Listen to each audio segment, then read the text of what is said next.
నమస్తే అందరికీ. మినప వడియాలు చేద్దామని పప్పు నానబెట్టుకున్నానండి. శుభ్రంగా కడిగేసుకుంటున్నాను. ముందు రోజు నైట్ నానబెట్టుకుంటే సరిపోతుంది. మీరు ఎన్ని వడియాలు చేసుకోవాలనుకుంటున్నారో అన్ని నానబెట్టుకోండి, కొలత ఏం లేదు. పప్పు కడగటం అయిపోయింది, గ్రైండర్లో వేసేసుకున్నాను. కొన్ని వాటర్ వేసుకుంటూ గ్రైండ్ చేసుకుని ఇడ్లీ పిండిలాగా. గ్రైండర్లో నలగమని పచ్చిమిరకాయలు కొన్ని దంచుకుంటున్నాను. చిన్న రోలు అత్యవసర పరిస్థితుల్లో బాగా ఉపయోగపడుతుంది.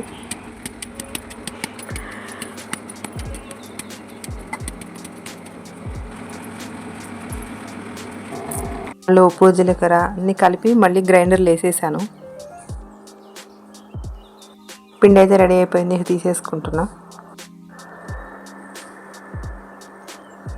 దోశలు కానీ పెసలు నానబెట్టుకున్నాను. ఈ వడియాలతో పాటు అవి కూడా ఎలా వస్తాయో చూద్దామని చెప్పి కొన్ని అయితే గ్రైండ్ చేస్తున్నాను. పెసర వడియాల ఆలోచన లేదు, ఇవి వేసుకుంటుంటే ఇంకా అవి కూడా చూద్దాం అనిపించింది. కొంచెం అల్లం, పచ్చిమిర్చి, జీలకర్ర, సాల్టు.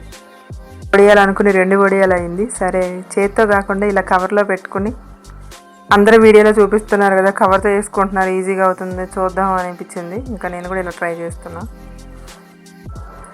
ఓకే, కవర్తో వేసుకోవటం తొందరగానే అవుతున్నాయి. చేత్తో పెట్టినా కూడా తొందరగానే అవుతాయి.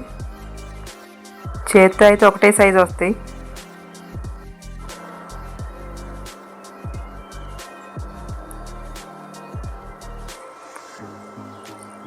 నేను ఎక్కువ పిండి వేసినట్టున్నాను కవర్లో, అవి కొంచెం ఇబ్బందిగానే ఉంది.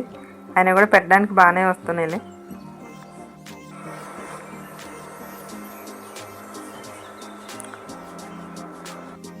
ఆ ప్లేట్లో వేస్ట్ అనిపించింది, క్లాత్ మీద వేసేసుకుంటున్నా. ఇంకా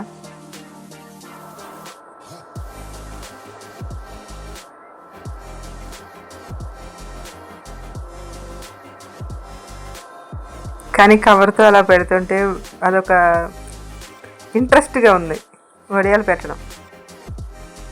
మినపొడియాలు అయితే ఓకే. ఇంకా పెసర వడియాలు అయితే చేతికి డిఫరెంట్గా ఉంది. ఆ పిండి కూడా గమ్ముగా అనిపించలేదు. నేను పొట్టుతో సహా వేసాను కదా, అందుకేమో. ఎండిపోయాక ఎలా ఉంటాయో ఫ్రై చేసినప్పుడు తెలుస్తుంది. ఈ పెసర వడియాల కన్నా మినప వడియాలే బాగుంటాయి అనుకుంటా.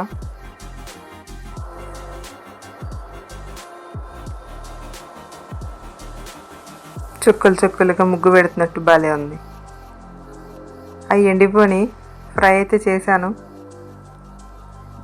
మినపొడియాలు పర్ఫెక్ట్గా వచ్చినాయి. పెసర వడియాలు ఎండలేదు. మినప వడియాలు అయితే తిరుపతి వడ ఉంటుంది కదా గట్టిగా, అలాంటి ఫీల్లో ఉంది. ఇందులో మిరియాలు ఒకటే వేయము, వాటిలో మిరియాలు ఉంటాయి. టేస్ట్ అయితే బాగుంది.